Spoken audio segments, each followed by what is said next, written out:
Hi, Sarah. Hello, how are you today?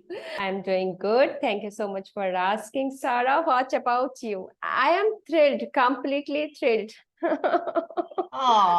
Thank you very much for inviting me. It's lovely.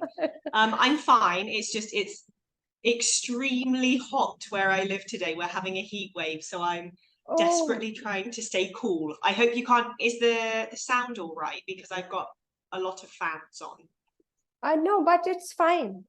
It's Okay, fine. okay, Yeah, okay. it's It's fine. fine. So, what about the temperature over there, Sarah? I think it's about 42 degrees at the moment. Okay, 42. Okay. The Yeah, same it here, is like, very hot. okay, so it's really extremely hot then. But that's okay. We're staying cool. Yes. Thank you so much. Thank you so much for joining me. And thank you so much for being the part of my channel. Really, really. Thank you for inviting me. Yeah. It's my pleasure to have you. Because Sarah, I'm enjoying this journey and it is like fourth or fifth time I'm taking this interview. And earlier I was scared a little bit. Sure. It is very natural. I'm living in India and somewhere I'm trying to invite some other trainers who are living Mhm. in other country. So Yeah, it is very challenging as well for me. But sure. yeah, but I thought no. I have to start. I want to strike up. Yeah, yeah, definitely. You have to start somewhere, and it's never going to be easy. You'll never be comfortable. Yes. You have to just go for it and do it. Yes, but to be very honest, honestly speaking, Sarah, you guys are making me so comfortable. Oh, good, There good. are so many qualities I have observed, and before starting this session, I would like to appreciate. This is like I love to appreciate the good qualities all the time because I Mhm. believe it should be there. Yeah. So actually, I have observed all people, they are very punctual, very punctual. First one, I punctuality is there all the time. This is my first fifth session, I would say. Sure. So punctuality is there. I'm quite elated with that one. And the second one, everyone can watch on my YouTube channel as well. This attractive and beautiful smile and this Oh, that's nice. positivity. Yeah. So that's why I'm very comfortable now. Okay, these people are really so sweet, kind-hearted, and also like very generous as well. So Yeah, well, that's I think why. if you're approaching teachers tend to be caring, friendly people in general, really. Yes. So my first question for you, because I visited your profile, I'm doing the Mhm. same thing. First of all, I love to visit the profile and accordingly, I will ask some questions. And Sure. somewhere my intentions are so pure and real, authentic, Sarah. Reason somewhere directly or indirectly. I want to connect myself all around the world and make the journey very easy. Whoever is watching this video.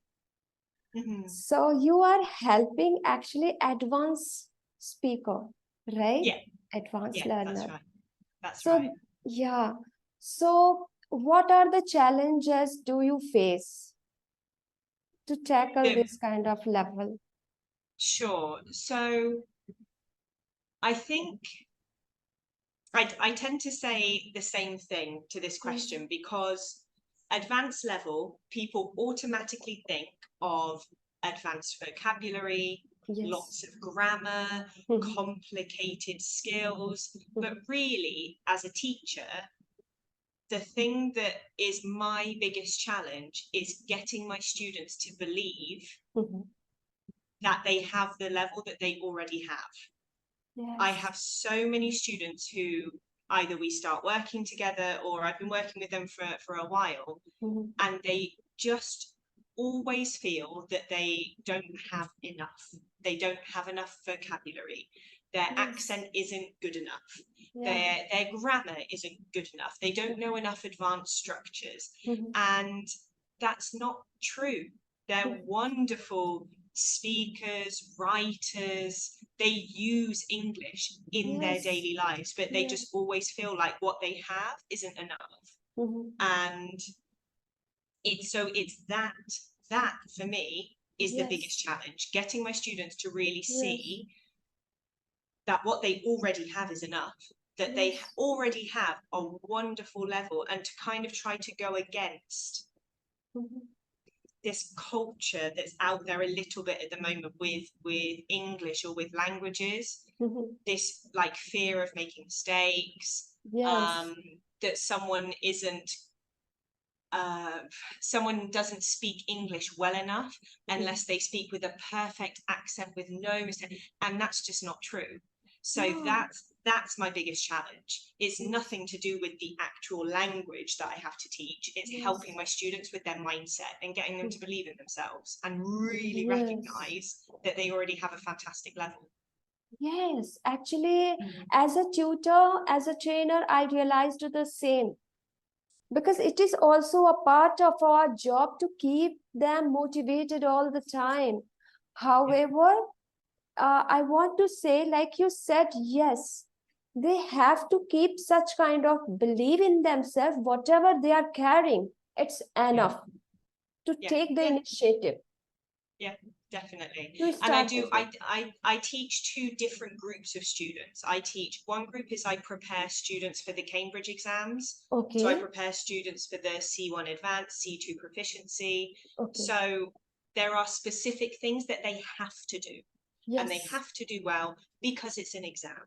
And it will be the same for anyone else preparing for IELTS, preparing for TOEFL. There are very specific things that you have to do because it's an assessment.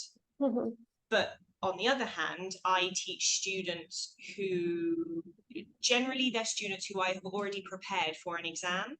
They want to continue learning, but they don't want the stress of an exam anymore. They just want to continue with their English, getting better step by step. So in the second group, we're able to relax a bit, have a little bit more fun. I'm able to help them even more with their mindset. But that, when you're preparing for an assessment, it's very difficult to not get sucked in to the black and white, right and wrong. This is right, that's wrong. I need to be perfect because I need to get this. So that mentality is quite difficult, helping students to see that, yes, your exam is extremely important and you want to get the best mark that you can, but you can be kind to yourself.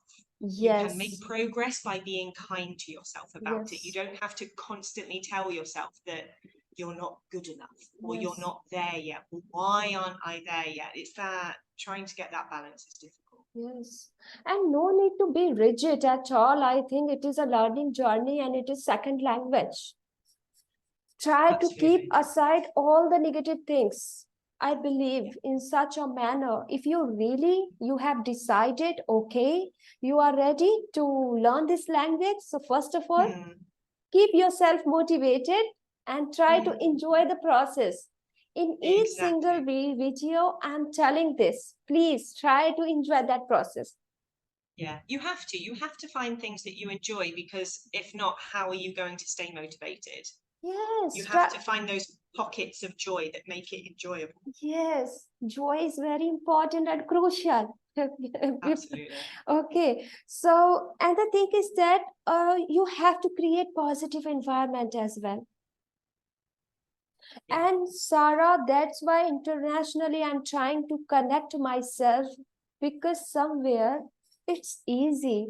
These people are so humble. I'm okay with my tone, the personality, whatever I'm carrying myself in such a beautiful manner, I'm quite satisfied. And when it comes to learning, it's endless. There is no end. Yeah. And this is to do with the mindset as well. Getting students to realize that when you learn a language, you never stop. Yeah. You don't get your C2 certificate and then that's it. I know everything in a language. Yeah. we will always be learning because language is always evolving. Look at how much any language, not just the English language, but any language has changed because technology has changed. So we've got new vocabulary for technology. The closer the world gets because of globalization, the more vocabulary is changed because of the influences from other places, which is great. So you will never finish learning a language. And so it's changing those fixed ideas. And being more fluid and accepting that this is a journey, and to go along that journey in the most enjoyable way possible. Yes, even I don't feel shy on social media. I'm creating this kind of recording videos.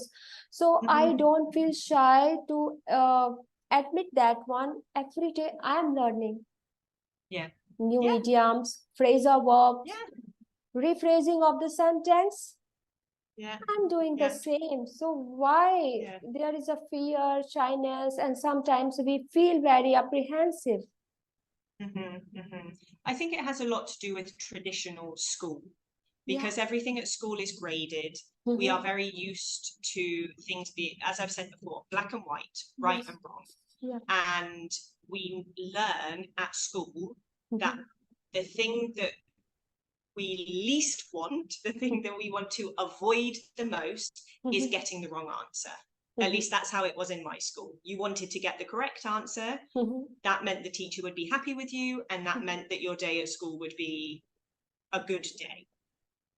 But really, it's not about whether you get the right or wrong answer. It's how you get there, the processes that you go through, the way that you navigate through the difficulties. Those are the important things.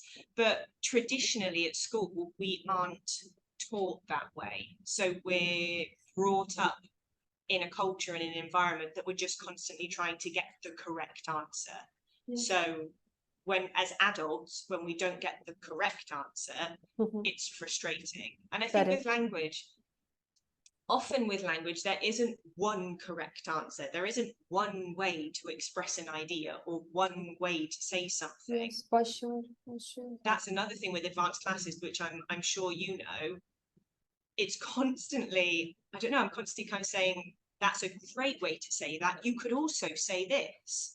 My students say, okay, is what I said wrong? No, there's nothing wrong with what you said, but you could also say it this way. Again, that's the same in any language. There are so many ways to say things that you have to open your mind and accept that there isn't one way to do things, which I think for some people is a bit tough. Yes. And there is one thing more, Sarah, I want to talk over that one also. Like there is a mindset in a student's mind, learner's mind. Okay, I want to be advanced learner, advanced speaker. So according to me, I'm sharing my perspective. I believe you need to enhance your word power, your lexical resources. And the second one, try to learn some phrasal verb as well. And try to understand to rephrasing of a particular sentence that can lead your speech to the next level, according to me. However, what is your perspective? Because only because of that, many learners are running behind to change their accent. You used this word in between, accent. So please try to elaborate that one. And that's really interesting. I don't know if you saw, this was a while ago now, I posted on LinkedIn what fluent means. I asked people what fluent meant to them, because it came up in one of my classes, and it was an interesting discussion, and I wanted to get other people's opinion on it, and the answers were so varied that I think the same goes for when you are an advanced speaker. And I don't personally think it means that you use a vast array of phrasal verbs, or you always use inversion, or you can use conditionals with no problem. I don't think it means that. I think it means that you can express yourself in whichever way you want to, eloquently. So you have the appropriate language to express the things that you want to express. because I don't want to say that it means more vocabulary, more this, more that, because that's always the thing that students get in their heads. They also, oh, I'm not advanced yet because I don't know this. I'm not advanced yet because I don't have enough vocabulary. I think it's more think about the situation in which you're going to be using English. If it's at work, if it's to travel, if it's as a hobby, what's your motivation? And so what language do you need to be comfortable in that situation? And that to me is, well, what I try to help my advanced students with, but what a goal should be, instead of I want to use 10 phrasal verbs in every conversation that I have. I don't necessarily think that that immediately qualifies as you being an advanced speaker. I think it's more to do with how well you can communicate your ideas and in whichever situation that you want. And I say that because I speak other languages. I live in Spain, so the language that I use daily is Spanish, and I call myself an advanced speaker. I call myself a fluent speaker, yet there are still situations where I struggle, and it's never to do with how much language I know. It's always to do with that I'm not comfortable in the situation. Things like paperwork. If I have to go to an office and sort out paperwork, I understand everything they're saying to me. I know all of the language that I need to communicate, but they make me nervous. Sometimes they're not very friendly. Sometimes I don't know, it's a situation I've never been in before, so I don't know the protocol. I don't know what I'm supposed to do. So then when someone is a little bit rude to me, I panic. It's nothing to do with the language, but that person might be judging me, saying, oh gosh, they can't speak Spanish very well. I can. I'm fluent, but I'm nervous. So I think there are a lot of other factors that go into it as well. It's really making a lot of sense, Sarah, the way you expound it. Really, I appreciate. Really, the journey is going to be so easier after watching this video, I would say. So this question is very relatable to me, Sarah. Actually, last week, I had a conversation with somebody, and she's my student. And actually, she wants to be advanced speaker. I said, okay, somewhere I'm also targeting to be advanced trainer. Now, let's talk about the mindset. Last night, I realized why, like, I am running behind to be advanced. Is it really matters a lot?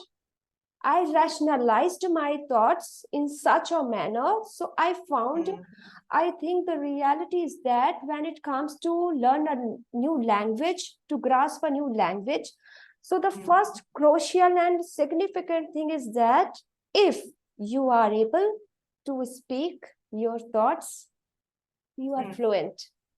Yeah. So please correct me if I'm wrong, and any insights you want to add on, please. No, I agree with you. I agree with you. And I think from the things I've previously said, they're quite similar.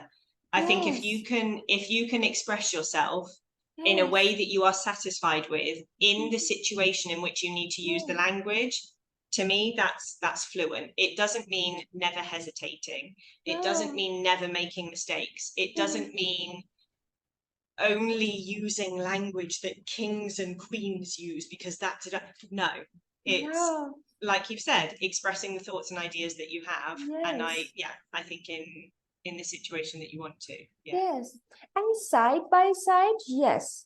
It is undeniable if you have a massive desire to be an advanced speaker, you want to use some advanced vocab and also phrasal verb, side by side, try to do that. Endless learning. Of course. I mean, the more you practice, the more you're going to learn. Of course, that's inevitable. But the reason I try not to focus on that is that most people, most students who say, I want to be an advanced speaker, already think that they don't have enough language. So as a teacher, if I say, okay, so you really need to get more vocabulary, they know that.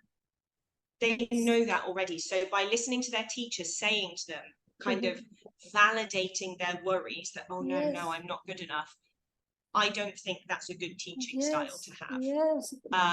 Being very specific and say, for example, I work with someone who works in international business, and so she needs very specific language. She doesn't need to know language to describe her favorite TV show. Okay. She doesn't need to know adjectives like, or phrases, sorry, like on the edge of your seat, you know, things like that. Those aren't going to be useful to her. Yes. But business vocabulary in her situations is incredibly valuable. So she's very good at that vocabulary. But maybe if you made her take a Cambridge exam, she wouldn't do very well because there's some other vocabulary that she hasn't polished because she hasn't been working on it. So there's kind of this band of advanced vocabulary or advanced phrases, but what does that actually mean? Who decides what that advanced is, you know? Yeah.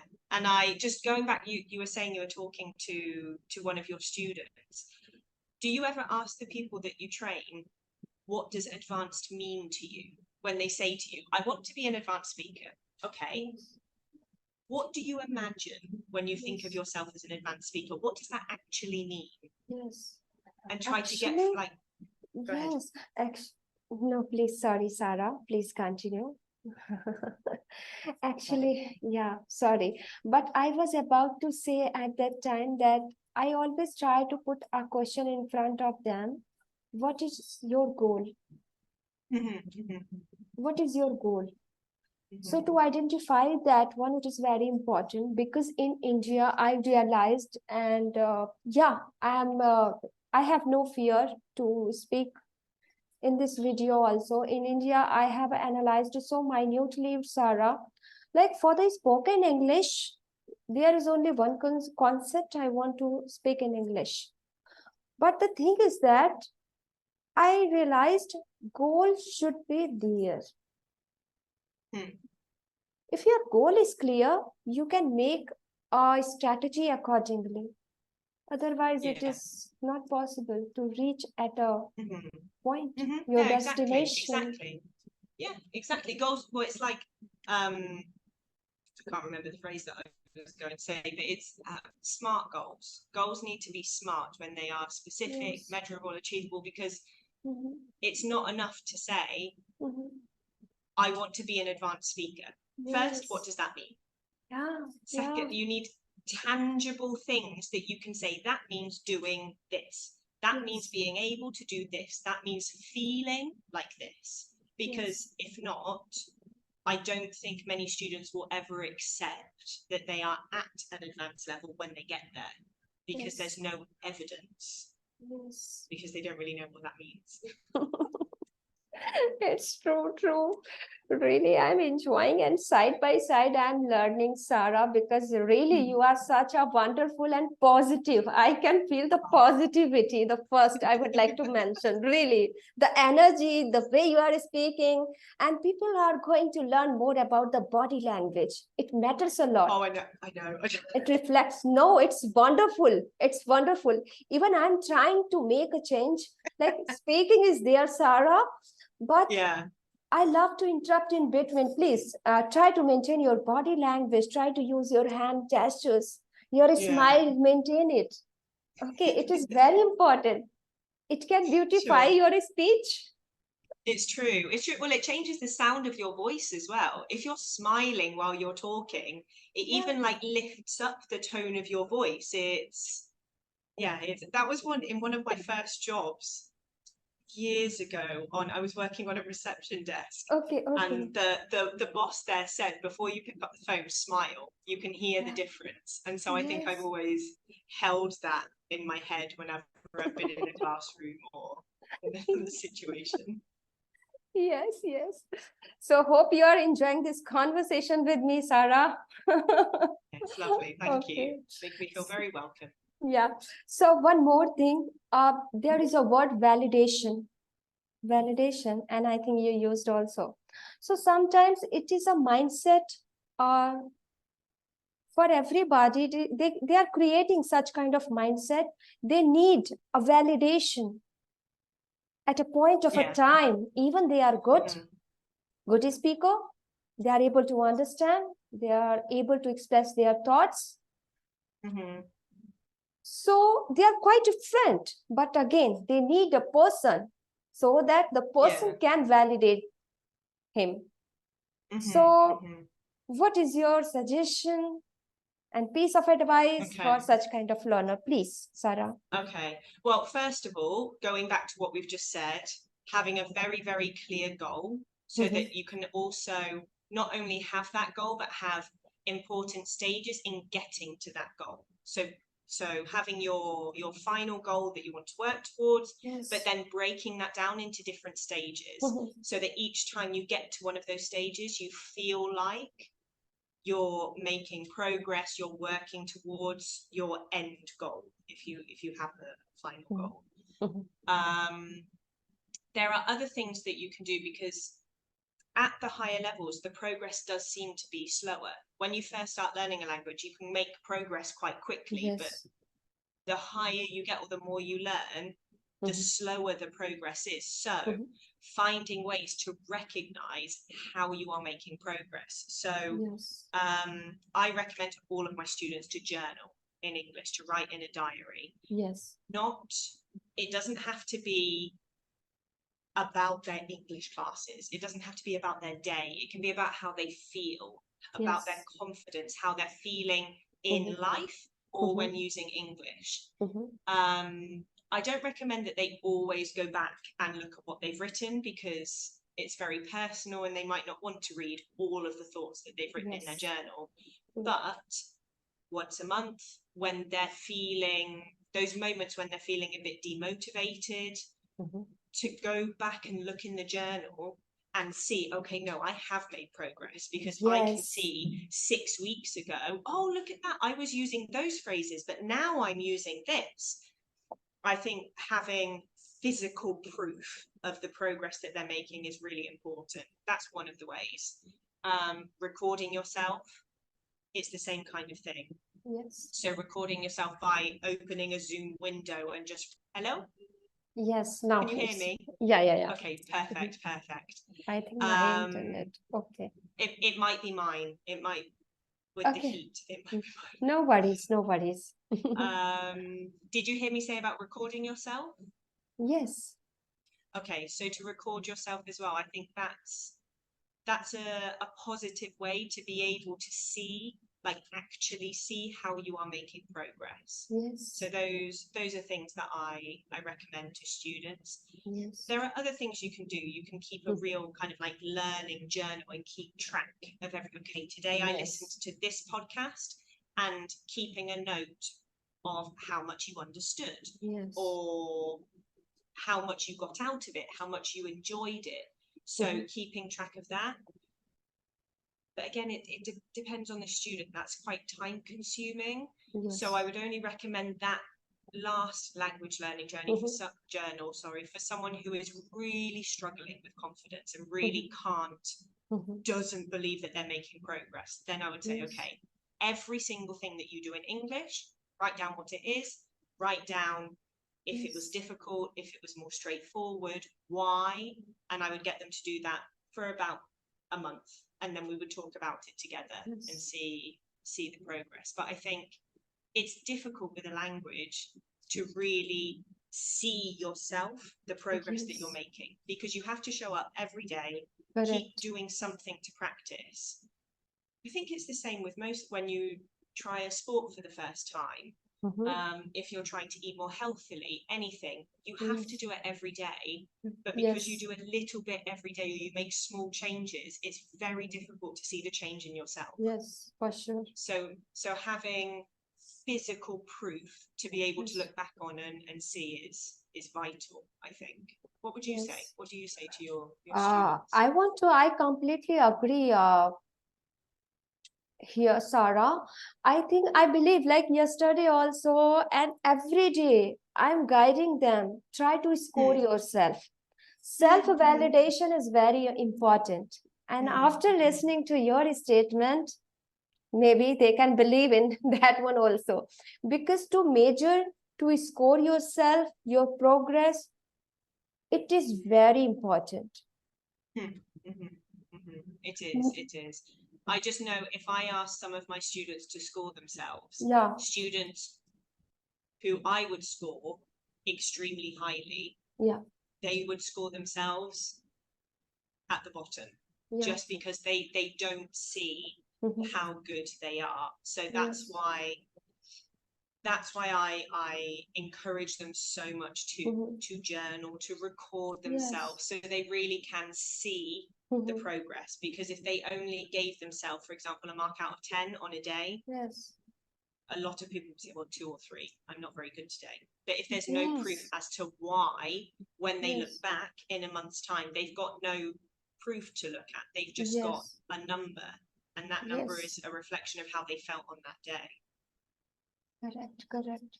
One more thing, Sarah, like I always believe as a teacher that as a human being, emotional support is very important. Fine. So that's why we are looking for a validation. So I think to some extent, it's fine. If you need, go with it.